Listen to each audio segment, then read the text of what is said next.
नौजवान बच्चे को मार देते हो, किस नाम पे? सर्वे के नाम पे। जिस सर्वे को आपके वहाँ के वही आवाम आपको कंप्लीट कराने देती है, वही लोग होते हैं जो बोलते हैं कि आप सर्वे कर लो। वहाँ के जो मुअज्जिम होते हैं, वहाँ के इमाम होते हैं, वहाँ के जो लोकल लोग होते हैं, कोऑपरेट करते हैं। बिल्कुल उस कोऑपरेशन के बाद फिर आनन फानन में आप जाते हो, फिर सुबह 5, साढ़े 5 बजे 6 बजे जाते हो। और जाते किस तरह से हो मेरे भाई? आप जो बोले जा रहे हैं, पुलिस जो बोल रही है, पुलिस का मैं मीडिया में बयान देख रहा था कि वो पत्थर चलाए, आप जा किस तरह रहे हो? जय श्री राम का नारा क्या? मैं तो बड़ा तकलीफ में हूँ। मैं जब से ये वीडियो देख रहा हूँ, ये जय श्री राम का मतलब क्या ये है? तो बिल्कुल गलत था। जब कोर्ट से आदमी आए हुए हैं और सर्वे करने जा रही है टीम, तो ये जय श्री राम, ये इस तरह के नारेबाजी क्या? ये जय श्री राम, मेरे को उनसे तकलीफ नहीं है। मेरे को तकलीफ इस बात से है कि जिस श्री राम को मर्यादा पुरुषोत्तम श्री राम बोला गया, मर्यादा पुरुषोत्तम बोला गया, उस श्री राम के नाम को तुम लोग लेके आतंक फैलाए हुए हो। तुम कहाँ ले जा रहे हो हिंदुत्व को? हिंदुत्व का मतलब तो यह है नहीं, सनातन का मतलब तो यह है नहीं, और इस्लाम का भी मतलब नहीं है कि किसी पे जबरन अपनी धर्म को थोप दिया और अपना धर्म मनवा ले।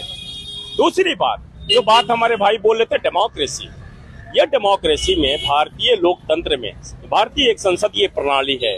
डेमोक्रेसी का डिफिनेशन बोलता है कि for the people, by the people, of the people. Abraham Lincoln बोलते हैं कि लोगों के खातिर, लोगों के द्वारा जहां शासन चलाया जाए, प्रशासन चलाया गया, उसी को लोकतंत्र बोलते हैं। और हमारे महामहोदय, हमारे प्रधानमंत्री जी बोलते हैं कि दुनिया का लोकतंत्र जननी है, लोकतंत्र की जननी है भारत। उस भारत में भारत माँ के बच्चों को तुम खुलेआम गोली मार दे रहे हो, तुम्हारी प्रशासन गोली मार दे रही है। किस नाम पे? केवल मुसलमान के नाम पे मार दिया जा रहा है। ये डेमोक्रेसी बची है कि नहीं बची है? अब मुद्दा इस बात पे होना चाहिए। अब ये संसद में डिस्कशन का मुद्दा है कि क्या भारत में लोकतंत्र बचा है कि नहीं बचा है, क्या भारत धर्मनिरपेक्ष देश है या नहीं है।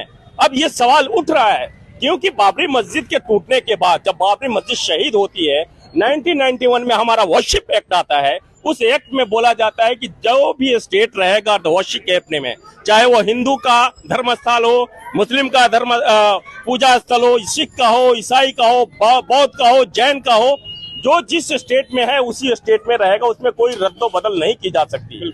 उसके बावजूद तुम ज्ञान वापी को लेके आते हो, तुम संभल की मस्जिद को लेके आ जाते हो। केवल तुम्हारा वो राहत इंदौरी का एक शेर है कि सरहदों पे बड़ा तनाव है क्या? सरहदों पे बड़ा तनाव है क्या? कुछ पता तो करो, चुनाव है क्या?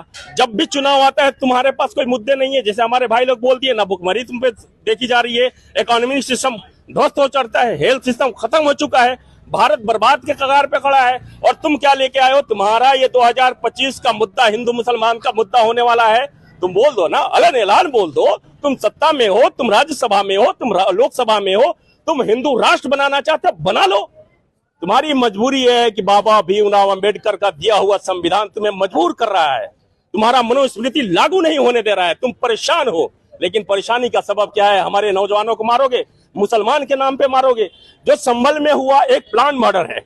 आप देखो, आप ट्रेन में सेफ नहीं है। हम लोकतंत्र के मानने वाले लोग हैं ना, हमारे सर पे अगर टोपी रहेगा तो आप मेरे गोली मार दोगे? आप ट्रेन में मुझे गोली मार दोगे? आप हम कोई गौ मांस के नाम पे हमारे घर में घुस के 1 लाख को मार दोगे? जिसको जी में आता है उसके मार दे रहे हो। हम बोल रहे हैं कि हम लोकतंत्र प्रेमी हैं। हमें क्यों प्रवोक किया जा रहा है? भारत के मुसलमानों को प्रवोक क्यों किया जा रहा है? आपके चैनल के माध्यम से मैं पूछना चाहता हूं केंद्र सरकार से, जहां भी हमारा वीडियो जाए, मैं पूछना चाहता हूं, what do you want to achieve? तुम्हारे पास कोई मुद्दा नहीं है क्या? भारत में विभाजित करने की नीतियां तुम्हारी लागू हो गई है क्या? तुम भारत को विभाजन में फिर ले जाना चाहते हो? फिर भारत को बंटवारे की तरफ ले जाना चाहते हो? अगर नहीं ले जाना चाहते हो तो हमें मुसलमान के नाम पे क्यों मार रहे हो? आखिर हमारी गलती क्या है? जो हमारा कॉन्स्टिट्यूशन बोलता है कि हमारा आर्टिकल 21 बोलता है कि जो भी हिंदुस्तान में जो भी व्यक्ति रहता है उसको अपने धर्म का मानने का, अपने धर्म का प्रचार करने का अधिकार उसको दिया गया है। जब आप अपना प्रचार करते हो, ये बागेश्वर बाबा, बेवकूफ बाबा जो घूम रहा है, ऐलान बोल रहा है कि हिंदू राष्ट्र बना रहे हिंदुस्तान को, तुम्हारे बोली नहीं है, तुम्हारे मैगजीन खत्म हो गई, तुम्हारे जुबान खत्म हो गए क्या? तुम्हारा कोई शूटर वहां नहीं मिलता? फायर करो ना उस पे गोलियां। अगर जैसे वो चिल्ला रहा है, हमारे गली का एक बच्चा जो अंडर एज हो, मैं बोल रहा हूं अंडर एज हो, 18 से नीचे हो, अगर वो बोल दे कि हिंदुस्तान को मुस्लिम राष्ट्र बनाना है, उस बच्चे का मर्डर कर दिया जाएगा। ये ऐलान चिल्ला रहा है, ये क्यों नहीं हो रहा है? मैं वही बात बोल रहा हूं कि इलेक्शन की तैयारी है और भारत के मुसलमानों से बोलना चाहता हूं मुसलमानों से मेरा एक रिक्वेस्ट है कि अपने बच्चों को यहाँ दंगा मत बनाए। ये कुछ दिन का वक्त है, जब फिरौन नहीं रहा तो ये भी नहीं रहेगा, जब हिटलर नहीं रहा तो ये भी नहीं रहेगा, और जब हिरण्यकश्यप नहीं रहा तो ये भी नहीं रहेगा, जब तुम्हारा ये कंस नहीं रहा तो तू भी नहीं रहेगा। जो सत्ता में बैठ के तू कंस का रूल अपना रहा है। तुम्हारा धर्म बोलता है कि जब भी धरती पे अत्याचार होता है तो श्री राम जैसे लोग पैदा होते हैं, कृष्ण जैसे लोग पैदा होते हैं, कोई ना कोई भारत में पैदा होगा और तेरे सत्ता को चूर चूर कर देगा, तुझे फिर जमीन पे लेके आएगा, तुम्हें एहसास होगा कि तुमने क्या किया हिंदुस्तान के साथ। हिंदुस्तान की आजादी बहुत मुश्किल से मिली है और यह परेशानी का सबब है। मैं तो बोलता हूं कि मुसलमानों को डिफेंस जोन में नहीं बोलना चाहिए। हमें नहीं मालूम कि हम पे एक्ट लग जाएगा कि नहीं लगेगा, हम कब अपनी बात करेंगे, हमारी परेशानी नहीं है।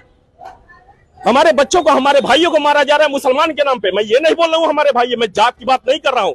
मैं एक बात बोल रहा हूं कि ये जो सत्ता में बैठी हुई सरकार है ना, ये फरवडों की सरकार है, ये फरवडों की सरकार है। आप देखिएगा, ये भारत में एक ऐसी सरकार आती है जो भारत के संविधान के अगेंस्ट जाके फॉरवर्ड को 20%, 18% आरक्षण दे दिया जा रहा है, आरक्षण दिया जा रहा है।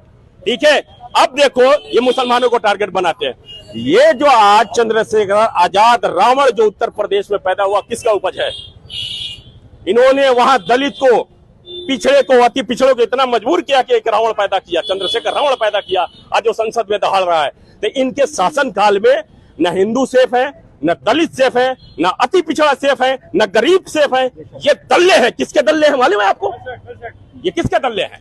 ये उनके दल्ले हैं जो हमारे देश को ले जाके अमेरिका में बेच दिया। हमारे देश की बोली लगाई जा रही है, हमारे इकोनॉमी सिस्टम की बोली लगाई जा रही है, उस पर ये बात नहीं करते। ये हमें केवल मुसलमान के नाम पे मारेंगे। अरे कब तक मारोगे? हमारा कौम। मैं एक और मीडिया चैनल को मैं दे रहा था, मैं उनसे बोलना चाहता हूं, ये सत्ता के बैठे हुए केंद्र सरकार में जो काबिज हैं और राज्य सरकार में जो काबिज हैं, कि हम मुसलमान, अगर तुम मुसलमान की बात करते हो तो हम शहादत से नहीं डरते। और हमारा कुरान कहता है कुल्लु नफ्सिन ज़ाइक़तुल मौत, और ये हमारा ईमान है कि हमें मरना है, हमें दूसरी जन्म नहीं होना, दूसरा हमें पुनर्जन्म नहीं होना है। हमें ये हमारा ईमान है। अगर कुरान कह दिया तो हमारा यकीना है कि हमें मरना है। तुम चला लो गोली, लेकिन हमारे इस्लाम को न तुम, न तुम्हारे दादा, न फिरौन, न तुम्हारे परदादा, तुम्हारे नस्लें तबाह हो जाएंगी, लेकिन इस्लाम खत्म नहीं होगा।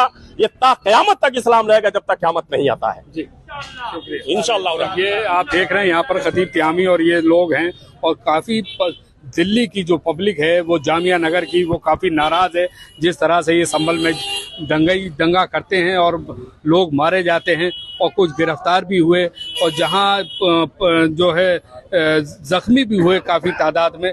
ये कहां तक सही है आप लोग कमेंट्स में बताएंगे। क्या होना चाहिए इस पे, किसको अरेस्ट होना चाहिए, किस पे केस चलना चाहिए, ये सब आप लोग ज़ियान न्यूज़ के कमेंट्स में आप लोग दीजिए। इसी के साथ मैं अहमद, ज़ियान न्यूज़ एक्सप्रेस, जामिया नगर, जाकिर नगर।